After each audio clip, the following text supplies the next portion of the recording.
Party के राष्ट्रीय अध्यक्ष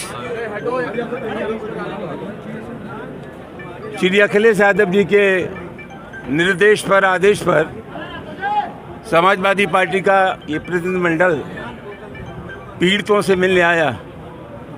उनसे मिलने के बाद बहुत तकलीफ हुई। गौकशी के नाम पर बेगुनाहों को निशाना बनाया गया है। ये कातिल लोग हैं, इनका धंधा है गौकशी के नाम पर लोगों से चौथ वसूली करना, उनको ठगना। और मुझे बेहद खुशी है कि जो एक्सपर्ट रिपोर्ट आई है उसमें साबित हो गया है कि ये गौकशी नहीं थी। इनके पास लाइसेंस थे। इन बेगुनाहों के साथ जो कुछ हुआ है उसकी जितनी निंदा की जाए उतनी कम है। और जहाँ तक सरकार का सवाल है, सरकार गुणदोष के आधार पर काम नहीं कर रही है। सरकार हिंदू और मुसलमान के आधार पर काम कर रही है। हम सरकार में भी रहे, हमें सरकार का भी अनुभव है और हमें सड़क का भी अनुभव है।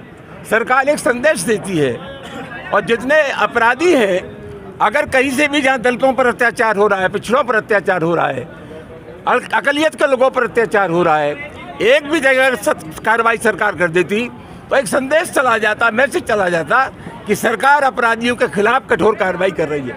पूरे उत्तर प्रदेश में कहीं से मैसेज नहीं है। ये सरकार मिली हुई, और मुझे ऐसा लगता है कभी कभी कि अपराधियों के मन मुताबिक ये सरकार काम कर रही है। अपराधियों को ये लगता है कि उनके दिल की सरकार है, मन की सरकार है, उनके मिजाज की सरकार है, इसलिए बराबर ताबड़तोड़ घटनाएं हो रही हैं। स्थिति बहुत खतरनाक है। इन लोगों की तरफ से जो अपराध पंजीकृत हुआ है, हमारी कोशिश होगी उस पर कार्रवाई हो, और इनके खिलाफ जिन लोगों ने कुकृत किया है, इन पर हमला किया है, हम चाहेंगे इनके ऊपर राजपाल की कार्रवाई हो और सरकार ऐसी सख्त कार्रवाई करे कि पूरी जिंदगी जेल लेना पड़े। देखिए, जो डेलीगेशन घायलों से मिला है, आपको ये पता है, आपकी भी नॉलेज में है कि वो उसकी रिपोर्ट आ गई है मीट की, वो गौ मांस नहीं है।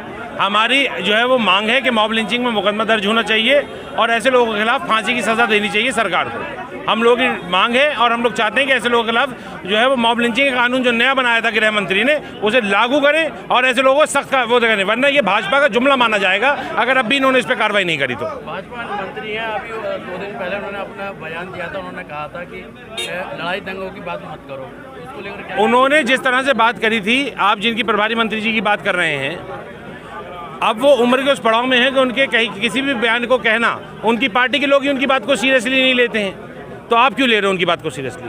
छोड़ो, जो बात गंभीर है उस बात पे बात करिए कि क्या उत्तर प्रदेश के मुख्यमंत्री और गृह मंत्री हिंदुस्तान के जो कानून लेकर आए थे वो भी जुमला कानून है या उसके तहत कार्रवाई करेंगे, ये बताएं। जो अब तक पुलिस ने कार्रवाई करी है, देखिए, अभी तक पुलिस ने जो भी कार्रवाई करी है, हम ये कह रहे हैं कि उसमें मॉब लिंचिंग का मुकदमा दर्ज होना चाहिए और इन लोगों के खिलाफ कोर्ट को सख्त से सख्त कार्रवाई करनी चाहिए। अगर मुकदमा नहीं दिखा जाता तो फिर समाजवादी पार्टी क्या करेगी? देखिए, समाजवादी पार्टी तो संघर्ष की आदि है। पिछले 5 दिन से आप संघर्ष देख ही रहे हो समाजवादियों का। हम यहाँ से लेके कोर्ट तक लड़ाई लड़ेंगे। हम लोग घर बैठने वाले लोग नहीं हैं। धन्यवाद।